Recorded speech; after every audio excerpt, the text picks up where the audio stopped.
Hello friends, कैसे हैं आप सभी। आज के सेशन में हम डिटेल से डिस्कस करने वाले हैं आईआईटी जेईई काउंसलिंग में केमिस्ट्री वाले स्टूडेंट को चॉइस फिलिंग ऑर्डर कैसे फिल करना होगा। जो चॉइस फिलिंग ऑर्डर होता है उसमें कॉलेज को, प्रोग्राम को किस तरह से फिल करना होगा, क्या सीक्वेंस होनी चाहिए, इस पर हम पूरा डिटेल से डिस्कस करने वाले हैं। स्टूडेंट, जैसा कि आप जानते हैं 11 अप्रैल से अपना आईआईटी जेईई काउंसलिंग के लिए एडमिशन फॉर्म स्टार्ट हो रहे हैं और उनमें जो चॉइस फिलिंग होता है, कॉलेज का जो ऑर्डर होता है वो काफ़ी इंपॉर्टेंट होता है। आपका अपग्रेडिंग होगा या नहीं होगा, आपको कौन सा प्रोग्राम मिलेगा अच्छे से अच्छा लास्ट 4th राउंड तक, ये डिपेंड करेगा स्टूडेंट्स आपके चॉइस फिलिंग ऑर्डर पे। नहीं तो कई बार स्टूडेंट गलती कर देते हैं जिसकी वजह से उनका अच्छा रैंक होने के बाद भी उनको अच्छा कॉलेज नहीं मिलता है, जिसका मैं आपको पूरा लाइव डेमो के साथ आपको बताऊंगा कि स्टूडेंट किस तरह की गलतियां करते हैं। तो सबसे पहले तो फ्रेंड्स हम ये जान लेते हैं कि आपको कौन कौन सी गलती नहीं करनी है चॉइस फिलिंग ऑर्डर में। आईआईटी जेईई का एडमिशन फॉर्म फिलअप करें, उसमें चॉइस फिलिंग ऑर्डर आपको सेट करना होगा। तो चॉइस फिलिंग ऑर्डर सेट करोगे, इसमें आपको कुछ सावधानी आपको रखनी है, कुछ गलतियां करने से आपको बचना है। तो क्या क्या गलती आपको नहीं करनी है वो ध्यान रखना। बहुत सारे बच्चे तो क्या करते हैं कि NIRF रैंक निकालते हैं गूगल पे, उसके according choice filling order set कर देते हैं। तो स्टूडेंट, ऐसा आपको नहीं करना है। जो NIRF रैंक होता है वो बहुत सारे फैक्टर के आधार पर बनाया जाता है। वो आपके डिपार्टमेंट का NIRF रैंक नहीं है, वो पूरे कॉलेज का है। वो पूरे कॉलेज में क्या क्या फैसिलिटी है, स्टूडेंट और टीचर्स के बीच में क्या रेशियो है, क्या प्लेसमेंट है, रिसर्च एकेडमिक कैसा है, बहुत सारे फैक्टर के आधार पे आपका NIRF रैंक बनाया जाता है। इंफ्रास्ट्रक्चर कैसा है, उनके आधार पे आपका NIRF रैंक बनाया जाता है। तो आपके डिपार्टमेंट के अकॉर्डिंग नहीं है। आपको अपने डिपार्टमेंट के अच्छे से आपको इन्फॉर्मेशन लेनी है। आपको जो जो IITs मिल रही है या फिर जिन IITs में आप एडमिशन लेने जा रहे हैं उनके एकेडमिक के बारे में, उनके प्लेसमेंट के बारे में अच्छे से आपको जो है इन्फॉर्मेशन लेनी है। वहाँ का कोर्स करिकुलम आपको चेक करना है, स्टडी एरिया क्या क्या रहने वाला है वो आपको अच्छे से चेक करना है, इलेक्टिव सब्जेक्ट क्या क्या अवेलेबल है ये अच्छे से चेक करने। उसके बाद में स्टूडेंट्स आपको प्रॉपर तरीके से सीक्वेंस में आपको रखना है, जिसके बारे में हम आगे चर्चा करने वाले हैं। दूसरी सबसे बड़ी सावधानी स्टूडेंट्स आपको ये रखनी है, अगर आप स्पेशलाइजेशन प्रोग्राम में इंटरेस्टेड नहीं है तो या तो उनको चॉइस फिलिंग में नहीं डालना है, अगर डालो तो उनको लास्ट में डालना, लास्ट में 18, 19, 20 नंबर पे।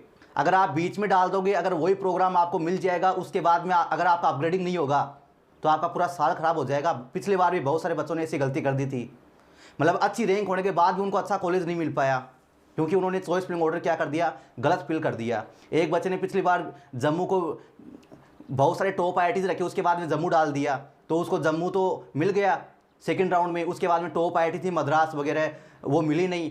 हालांकि उसको इंदौर है, BHU है, ये सब मिल रही थी, लेकिन गलती से उन्होंने चॉइस फिलिंग ऑर्डर में बीच में जम्मू को डाल दिया। तो ऐसी भी गलती आपको नहीं करनी है। जैसे आपका IIT इंदौर का एस्ट्रोनॉमी प्रोग्राम हो गया, जियोफिजिक्स प्रोग्राम हो गया, या IIT खड़गपुर का मेडिकल प्रोग्राम हो गया, आपका न्यूक्लियर मेडिकल, या फिर IIT बॉम्बे के जो एनवायरनमेंट साइंस के ड्यूल डिग्री प्रोग्राम है, अगर आप उनमें इंटरेस्टेड है तभी आपको प्रॉपर सीक्वेंस में आपको रखना, नहीं तो उनको लास्ट में रखना है या आपको नहीं रखना है। ये आपको ध्यान रखना है स्टूडेंट्स। इसके साथ ही आपका जो चॉइस फिलिंग ऑर्डर है वो किस रूप में रखना है, आपको फर्स्ट नंबर पे उसको रखना जो आपकी पहली पसंद है, सेकंड नंबर पे उसको रखना जो आपकी सेकंड पसंद है। यानी पहले आपको उनमें टॉप रखना है, टॉप IITs रखना है, उसके बाद में मिडिल IITs रखना है, उसके बाद में आपको क्या रखना है, लोअर IITs या न्यू IITs आपको रखनी चाहिए। आपका रैंक अच्छा हो चाहे बेकार हो, अच्छा हो या बेकार हो, अगर इस सीक्वेंस में रखोगे स्टूडेंट्स तो आपको अच्छे से अच्छा इंस्टीट्यूट आपको लास्ट तक मिल जाएगा। जैसे मान लो अगर किसी बच्चे की रैंक मान लो OBC में 1200 है, 1200 है, तो उसको लग रहा है कि सर मेरे को लास्ट ईयर के अकॉर्डिंग पलक्कड़, भिलाई, तिरुपति, जम्मू है या पटना है ये मिल जाएगी, मेरे को ISM धनबाद मिल जाएगा, तो क्या मैं सबसे पहले पटना, ISM धनबाद, जोधपुर को रखूँ? जी नहीं स्टूडेंट्स, आपको इससे भी अच्छे वाले रखने हैं। हो सकता है कम ज़्यादा क्लोजिंग रैंक हो सकता है, तो ऐसी कंडीशन में अगर आपका अपग्रेडिंग अच्छा होगा तो आपको टॉप वाला मिल जाएगा। अगर आप पहले नंबर पे अगर आप ISM धनबाद को या पटना को रख दोगे तो आपका अपग्रेडिंग कैसे होगा, आपको चांस कैसे मिलेगा BHU में जाने का, इंदौर में जाने का? तो आपको पहले टॉप रखनी है, उसके बाद मिडिल रखनी है, उसके बाद आपको क्या रखनी है, लोअर कॉलेज रखनी है। जो मैं अभी बता रहा था ना, उस बच्चे ने ये गलती कर दी थी, उसने पहले टॉप रखी, भी बीच में गलती से हो गया या फिर ध्यान नहीं दिया, उसके बाद जम्मू रख दिया तो उसको जम्मू मिल गई, मतलब नहीं तो उसको टॉप कॉलेज मिल रही थी, अच्छे वाले कॉलेज मिल रहे थे। और आपको पता है एक बार चॉइस फिलिंग लॉक होने के बाद में वो उसमें चेंज नहीं कर पाएंगे आप, ये सबसे इंपॉर्टेंट ध्यान रखना। जब आपके एडमिशन फॉर्म क्लोज हो जाएंगे, 25 अप्रैल को या उसके बाद में भी जो भी डेट रहती है एक्सटेंड होकर, उसके बाद में आपका चॉइस फिलिंग ऑर्डर है वो लॉक हो जाएगा। और लॉक होने के बाद अपनी चॉइस फिलिंग ऑर्डर को आप चेंज नहीं कर सकते। आप ना तो फर्स्ट राउंड के बाद कर सकते, किसी भी राउंड के बाद आप अपनी चॉइस फिलिंग ऑर्डर को चेंज नहीं कर सकते, ध्यान रखना। जो एक बार लॉक हो गया वो का वही रहेगा। ये आप अच्छे से ध्यान रखना। चाहे फर्स्ट राउंड का रिजल्ट आए चाहे थर्ड का आए, कभी भी आप अपनी चॉइस फिलिंग को चेंज नहीं कर पाएंगे। हालांकि जब तक आपके एडमिशन फॉर्म चलेंगे 11 से 25 अप्रैल के टाइम ड्यूरेशन में, तब तक आप चेंज कर सकते हैं। अगर आपने 1 नंबर पे दिल्ली रख दिया, सेकंड पे कानपुर रख दिया और आप चाहते हैं कि नहीं सर मेरे को पहले नंबर पे कानपुर रखना है, तो उसको आप चेंज कर पाएंगे लिमिटेड टाइम ड्यूरेशन में। आपने 15 नंबर पे जोधपुर रख दिया और 17 पे आपने मंडी रख दिया, उसके बाद में धनबाद रख दिया। आप चाहते हैं कि नहीं 15 पे मेरे को धनबाद रखना है ताकि धनबाद ज़्यादा इंटरेस्टेड है मेरे लिए, तो उस कंडीशन में आप चेंज कर पाएंगे, लेकिन लिमिटेड टाइम में। जब तक एडमिशन फॉर्म आपके चलते रहेंगे तब तक ही आप चेंज कर पाएंगे। तो ये स्टूडेंट्स आपको इंपॉर्टेंट स्टेप है, ये आपको ध्यान रखनी है। इसके साथ ही सबसे बड़ा जो इंपॉर्टेंट स्टेप है वो ये है कि स्टूडेंट्स आपको एक लिस्ट बनानी है। क्या बनानी है? आपको एक लिस्ट बनानी है कि आप कौन कौन से आईआईटी के कौन कौन से प्रोग्राम में एलिजिबल हैं, कौन कौन से आईआईटी के कौन कौन से प्रोग्राम में एलिजिबल है। ये आपको एलिजिबिलिटी क्राइटेरिया चेक करके अपना लिस्ट बना लेना है, ठीक है। इसके साथ ही जो अभी मैं आपको समझाने वाला हूँ, यही चॉइस फिलिंग ऑर्डर आपको सेट नहीं कर देना है बिल्कुल डायरेक्ट। आप देखेंगे जो पीके सर बता रहे हैं सेम वही रख देते हैं, नहीं, आपको खुद को भी जो है रिसर्च करना है कि आपके अकॉर्डिंग सुटेबल कौन सा है। जैसे मैंने मान लो कि 2 नंबर पे दिल्ली रख दिया, 3 नंबर पे कानपुर रख दिया, तो आप चेंज कर सकते हैं अपनी चॉइस के अकॉर्डिंग। आप 2 नंबर पे कानपुर रख सकते हैं, 3 नंबर पे दिल्ली रख सकते हैं, वो आप चेंज कर सकते हैं अपने जो आपको इंटरेस्टिंग, आपको जो इलेक्टिव सब्जेक्ट मिल रहे हैं उसके अकॉर्डिंग आप चूज़ कर लो। वहाँ का एकेडमिक बैकग्राउंड है उसके अकॉर्डिंग या प्लेसमेंट के अकॉर्डिंग आप चूज़ कर लो। इसके साथ ही वहाँ का कोर्स करिकुलम कैसा है उसके आधार पर स्टूडेंट्स आप चेक करो। सब आईआईटीज़ की वेबसाइट पर स्टूडेंट पूरा डिटेल दे रखा है, सब कुछ दे रखा है, वहाँ पर आप चेक कर लीजिए स्टूडेंट्स। प्लेसमेंट के स्टूडेंट्स हम वीडियो बना ही रहे हैं और प्लेसमेंट को ज़्यादा स्टूडेंट्स आपको माइंड में नहीं रखना है।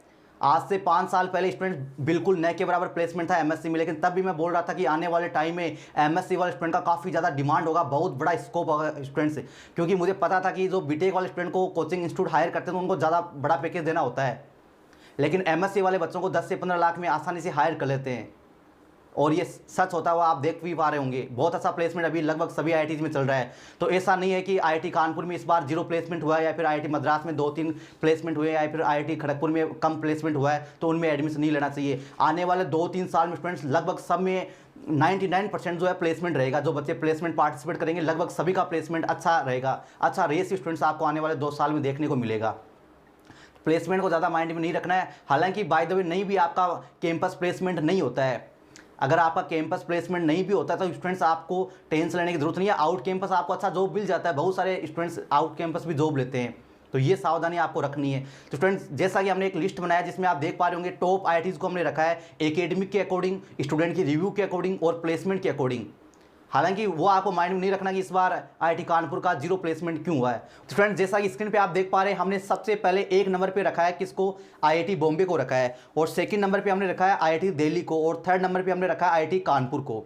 अब आप ऐसा नहीं है कि जो पीके सर ने बोला सेम वही हमें फील करके आना है, आप अपनी चॉइस के अकॉर्डिंग आप इनको ऊपर नीचे कर सकते हो। आप जो है फर्स्ट नंबर पे बॉम्बे के बाद आप दिल्ली को भी रख सकते हो, कानपुर को भी रख सकते हो, अपनी चॉइस के अकॉर्डिंग आप रख सकते हो। तीनों का जो एकेडमिक बैकग्राउंड है वो चेक कर लो आप। इसके साथ ही आपका जो कोर्स करिकुलम है वो चेक कर लो, क्या क्या कोर सब्जेक्ट है या फिर क्या क्या इलेक्टिव सब्जेक्ट है, उसके अकॉर्डिंग आप इसको चूज कर सकते हैं। इसके बाद में स्टूडेंट्स आप जो है आईआईटी गुवाहाटी रख सकते हैं, आईआईटी खड़गपुर रख सकते हैं, आईआईटी रुड़की रख सकते हैं। इन तीनों में भी आप चेंज कर सकते हैं, और आईआईटी मद्रास रख सकते हैं। अब आईआईटी मद्रास रख सकते हैं। अब ये 4 आईआईटीज हो गए। अब आप इनमें अपनी चॉइस के अकॉर्डिंग आप इनमें इंटरचेंज कर सकते हैं। इनमें क्या कर सकते हैं, आप इंटरचेंज कर सकते हैं। आप हो सकता है आपको गुवाहाटी के कंपेरिजन में आपको मद्रास जाना अच्छा लगे, वहाँ का इलेक्टिव सब्जेक्ट आपको ज़्यादा पसंद आए या एकेडमिक बैकग्राउंड आपको अच्छा पसंद आ रहा हो, तो आप उनको आपस में इंटरचेंज कर सकते हैं। ऐसा नहीं कि ये जो मैंने लिखी है सभी स्टूडेंट के लिए सेम यही होगी, ऐसा नहीं स्टूडेंट्स। इसके बाद में स्टूडेंट आप जो है आईआईटी हैदराबाद को रख सकते हैं। आईआईटी हैदराबाद के आप गांधीनगर है, इंदौर है, बीएचयू है, इनको रखना है आपको स्टूडेंट्स। और इसके बाद में स्टूडेंट्स आप जो है रोपाड़ रख सकते हो। रोपाड़ के बाद में आईएसएम धनबाद आप रख सकते हो। इसके बाद में जोधपुर हो गया, मंडी हो गया, पटना हो गया, और फिर उसके बाद आपका भिलाई हो गया, पलक्कड़ हो गया, तिरुपति हो गया, जम्मू हो गया। इस सीक्वेंस में आप रख सकते हैं। इसके साथ स्टूडेंट्स हमने आपको बोला कि स्पेशलाइजेशन जो प्रोग्राम है उनको तभी रखना है जब आप उनमें इंटरेस्टेड हो, नहीं तो छोड़ दीजिए या लास्ट में रख दीजिए बैकअप के लिए, ठीक है। स्पेशलाइजेशन प्रोग्राम में तभी आपको रखना है जब आप वहाँ जाना चाहते हो, नहीं तो आपको मिल जाएंगे, फिर आपका सीट बुकिंग फीस भी लगेगा, और फिर आप उसको लास्ट में छोड़ेंगे तो आपका प्रोसेसिंग फीस कटेगा। तो इस तरह का आपको सोच समझ कर ही आपको जो है चॉइस फिलिंग ऑर्डर सेट करना है स्टूडेंट्स। इसके साथ स्टूडेंट्स अगर आप भी पूरे काउंसलिंग प्रोसेस में निष्पक्ष रहना चाहते हो, प्रॉपर गाइडेंस, ऑथेंटिक कंसल्टेंसी लेना चाहते हो, पर्सनली कॉल करके आप मेरे साथ डिस्कशन करना चाहते हो, कॉलेज रिव्यू को लेकर, प्लेसमेंट को लेकर, स्पेशलाइजेशन को लेकर या किसी प्रकार का एडमिशन को लेकर इन्फॉर्मेशन लेना चाहते हो, तो स्टूडेंट्स आप हमारा सब्सक्रिप्शन ले सकते हैं। और सब्सक्रिप्शन लेने के बाद में स्टूडेंट्स आपके पूरे काउंसलिंग प्रोसेस को मेरे निर्देशन में, मेरे डायरेक्शन में हमारा टीम हैंडल करेगा स्टूडेंट्स। हम हैंडल करेंगे स्टूडेंट्स आपके पूरे काउंसलिंग प्रोसेस को, एडमिशन फॉर्म से लेकर स्टूडेंट्स आपका जब तक फर्स्ट क्लास नहीं हो जाए, पूरा सपोर्ट हमारा रहेगा स्टूडेंट्स, पूरा रिस्पांसिबिलिटी हमारा रहेगा। इसके साथ ही काउंसलिंग का एडमिशन फॉर्म कैसे फिलअप करना है, काउंसलिंग के टाइम पर चॉइस फिलिंग ऑर्डर कैसे सेट करना है, कौन कौन सी कॉलेज में, कौन कौन से प्रोग्राम में आप एलिजिबल है, उनका चॉइस फिलिंग ऑर्डर कैसे सेट करना है, सीट मिलने के बाद में सीट को अपग्रेड कैसे करना है, उसको एक्सेप्ट या फ्रीज कैसे करना है। इसके साथ ही ऑनलाइन रिपोर्टिंग कैसे करना होगा, डॉक्यूमेंट कैसे वेरीफाई करवाना होगा, फिजिकल रिपोर्टिंग के लिए क्या क्या तैयारियां करनी होगी, और सीट मिलने के बाद का क्या प्रोसेस रहेगा। जब तक आपका फर्स्ट क्लास नहीं होगा तब तक पूरा सपोर्ट स्टूडेंट्स हम आपको प्रोवाइड करवाएंगे। ऐसा कोई स्टेप नहीं है जहां पर हम आपका सपोर्ट नहीं करेंगे। तो स्टूडेंट्स अगर आप भी पूरे काउंसलिंग प्रोसेस के लिए हमारा सब्सक्रिप्शन लेना चाहते हैं तो आप हमारे ऑफिशियल वेबसाइट पे आके रजिस्टर कर सकते हैं। IIT JM वाले बटन पे आपको क्लिक करना है। उसके बाद में स्टूडेंट्स ये प्रोसेस रहेगा, यहाँ पर आपको अपना डिटेल फिलअप करना है और पेमेंट करके आपको प्रोसेस कंप्लीट कर देना है। या फिर आप जो स्क्रीन पे आपको व्हाट्सअप नंबर है वहाँ पर आप व्हाट्सअप करके भी सब्सक्रिप्शन के लिए डिटेल से आप जो है इन्फॉर्मेशन ले सकते हैं। वहाँ पर भी आपको हमारे असिस्टेंट आपको बता देंगे कि सब्सक्रिप्शन का क्या प्रोसेस रहने वाला है, क्या फीस स्ट्रक्चर रहने वाला है। अभी काफ़ी कम प्राइस के साथ, बड़े डिस्काउंट के साथ आपको हमारा मेंबरशिप स्टूडेंट्स मिल रहा है। अगर आप भी लेना चाहते हैं तो स्टूडेंट्स व्हाट्सअप कर दो या फिर लिंक आपको डिस्क्रिप्शन में मिल जाएगा, वहाँ पर आके आप रजिस्टर कर लीजिए ऑफिशियल वेबसाइट पर। धन्यवाद।